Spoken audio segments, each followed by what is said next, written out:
Buenos días, buenas tardes o buenas noches. Soy Mónica Martínez Sariego, profesora de literatura en la Universidad de Las Palmas de Gran Canaria, y en esta comunicación voy a hablar sobre la tergiversación del contenido y la censura en la traducción de Lolita de Nabokov, efectuada por Enrique Tejedor, que en diferentes versiones fue la que circuló en el mundo hispánico durante más de 40 años.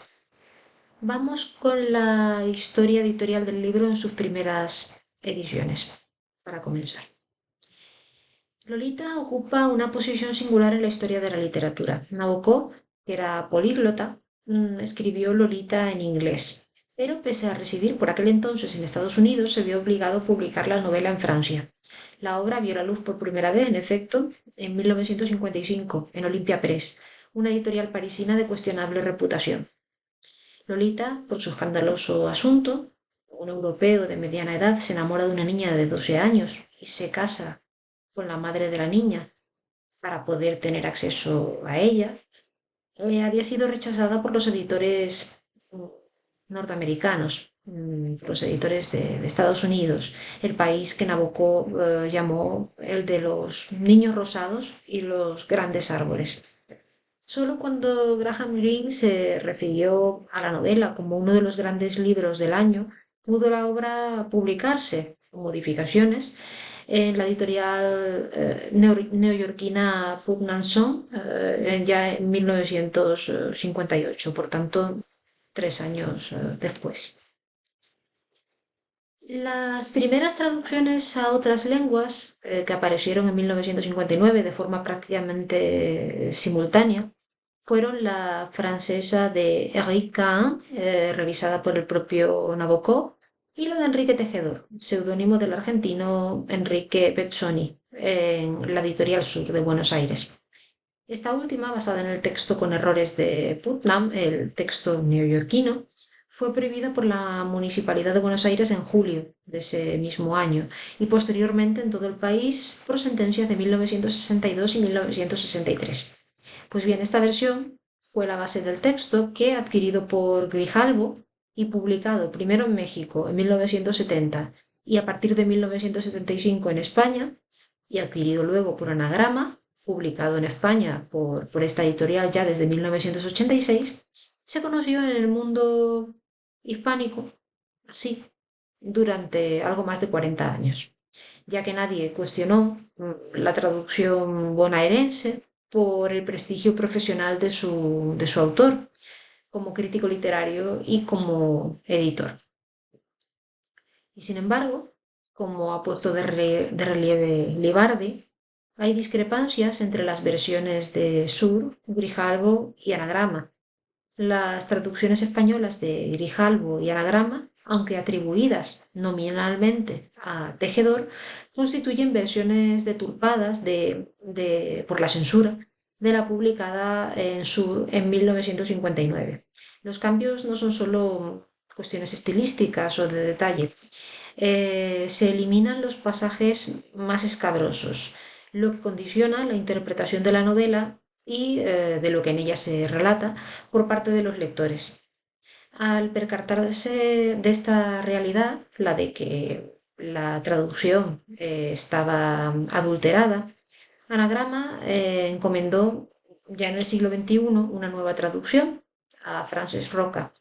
Esta traducción aparece sin duda como más fiel al original, a la obra original, pero es una traducción que toma muchos elementos de traducciones previas, de la francesa de Maurice Couturier y sobre todo, de la del propio Tejedor, a quien en muchos casos copia. No se trata de una retraducción, sino de una nueva traducción inspirada en la traducción que previamente existía. La traducción original de Tejedor, base de todas las traducciones posteriores al español, merece, por tanto, un análisis detallado.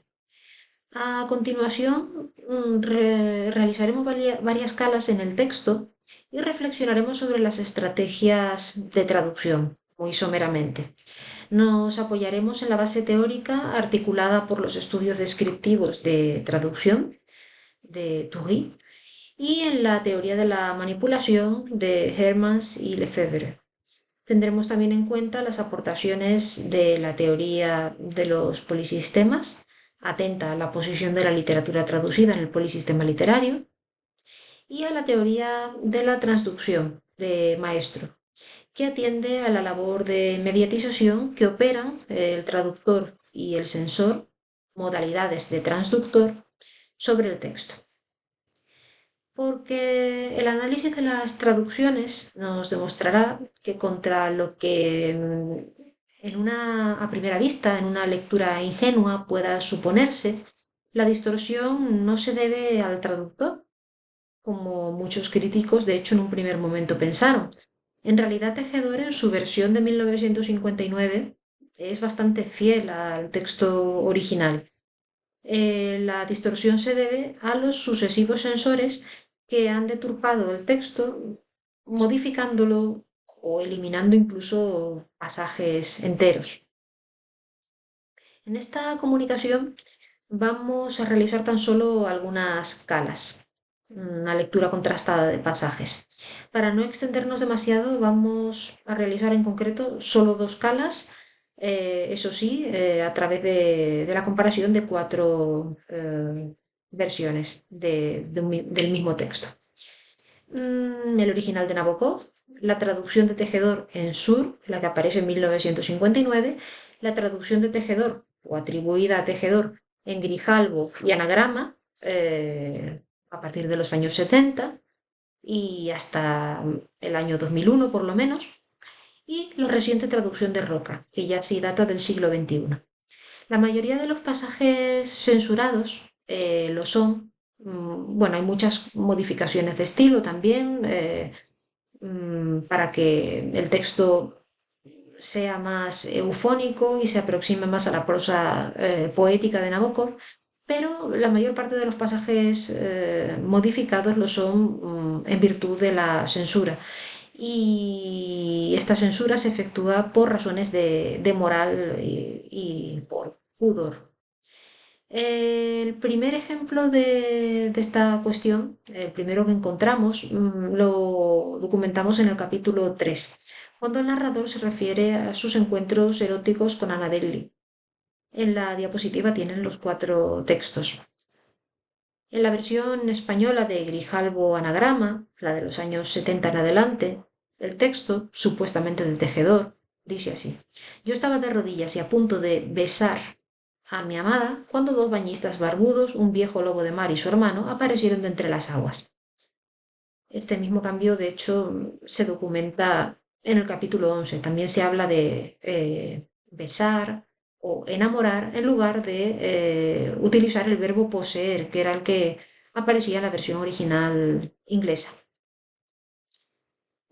Pero en realidad, Tejedor no había traducido como el texto, tal y como aparece en las versiones españolas de Grijalbo y Anagrama, tal y como se reproduce en estas versiones. Su traducción original, publicada en Sur en 1959, decía: Yo estaba de rodillas y a punto de poseer, sí que conserva el verbo, a mi amada cuando dos bañistas barbudos, el viejo lobo del mar y su hermano, en este caso cambia un por él, aparecieron de entre las aguas.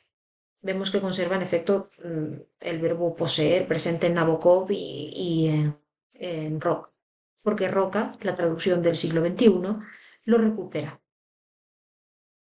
Si en las versiones intermedias de Grijalbo y Anagrama esto no aparece, es por la labor del sensor. En el capítulo 11 documentamos el mismo caso. En la versión de Tejedor de Grijalbo Anagrama se mantienen las referencias a las modelos de revista y a las criadas adolescentes, pero no a las prostitutas disfrazadas de niñas en los burdeles provincianos, que sí se recogen en la versión del siglo XXI de Roca. En la traducción original de Tejedor de 1959, estas prostitutas, estas rameras muy jóvenes disfrazadas de niñas, sí que aparecían. Se trata, por tanto, de una nueva omisión pudorosa del sensor de la versión aparecida en Grijalbo y en Anagrama hasta el año 2001. En realidad, Y con esta valoración concluimos, no queremos extendernos demasiado. Ninguna de las traducciones resulta satisfactoria. Los numerosos defectos, deficiencias de la traducción no son simplemente consecuencia de la necesidad de compensar las diferencias lingüísticas entre el inglés y el español, obstáculo que Tejedor sortea muy bien, dicho sea de paso, al igual que Maurice Couturier en la versión francesa, también efectúa una muy buena traducción. Las deficiencias, por tanto, son el producto, son el resultado de la tijera de uno o de varios sensores, esto es, de uno o de varios transductores. Lo llamativo es que los defectos y problemas que presentaba la versión atribuida a Tejedor por Grijalbo Anagrama pasaron desapercibidos durante más de 40 años y nadie llamó la atención sobre la necesidad de efectuar una nueva traducción hasta el año 2001, ni siquiera el propio Tejedor, que había muerto 12 años atrás. La versión que durante 40 años se conoció de Lolita en el mundo hispánico fue, por tanto, una versión deturpada y edulcorada, con el consecuente impacto sobre la recepción e interpretación de la obra. A este tipo de cuestiones es a las que se refiere Ibn Soar al aludir a la posición de la literatura traducida en el polisistema literario, teniendo en cuenta además que Lolita es una obra con una gran tradición textual posterior. Y esta cuestión ilustra además el gran poder del que dispone un transductor, en este caso un sensor, a la hora de imponer una interpretación de la obra, porque al distorsionar la obra da lugar a interpretaciones alternativas. Pero no solo nos engaña el traductor sensor, el transductor sensor. El transductor traductor de Lolita al español más reciente, Frances Roca, sigue mediatizando nuestra recepción de la obra. Esta traducción, aunque pretende ser la traducción definitiva de Lolita al español, tiende a la paráfrasis prolija, la paráfrasis excesiva y desafortunada, y carece en muchas ocasiones de elegancia, de musicalidad. Y lo que es peor, sigue incurriendo en inexactitudes, obviando también algunas observaciones consideradas inmorales. En el capítulo 11, por ejemplo, la anotación de Humbert sobre Stella, la compañera de Lolita, que ha permitido que extraños la toquen, se omite. La versión de Roca no incluye esta apreciación, seguramente porque implicaría atribuir a una niña la capacidad de dar consentimiento sexual, algo que a día de hoy es tan espinoso o más que en el momento de la primera traducción de la novela, que en el momento en que se efectuó esta primera traducción al español de la novela. Aplica aquí, por tanto, la consigna del traductore traditore. Y bueno, esto sería todo por el momento. En la versión escrita desarrollaré con mayor detalle toda esta argumentación, con más ejemplos. Muchas gracias por su atención.